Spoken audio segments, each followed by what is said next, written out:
आश्रम को जाकर कार कमंडलू नहीं आसती काल शालग्राम नहीं आसती सब किसी को पानी को फोपाड़ी दिए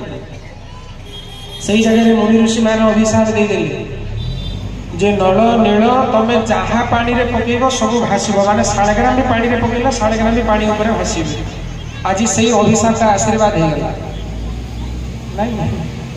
नल एवं नील जो पथर को छुईबे पानी ऊपर से भाषिब रामकर ना लिखा है केते बड़ योजना भगवान आगुरी बने ये सब प्रभुंकर इच्छा परिचालित होछि बोल श्याम रामचंद्र की जय। जेमिति कि हमर एबे पाखापाखि 4-5-6 वर्ष मध्य होछि जगन्नाथ महाप्रभु पाखरे जो रथ यात्रा समय अन्य समय मंदिर में फूल सजा होछि ता पूर्व हो नथिला केवल रथ सजा होतिला फूल रे कलकत्तार जन को स्वप्न गला जे तू जगन्नाथ मंदिर नहीं फूल लगेबू से दिन ठार से चली आसी माने भगवान कहा कौ जगह आणिक खंजीबे से प्रभु आगर कर केवल निमित्त मात्र भविष्य साजी भगवान आमको निमित्त कर पठे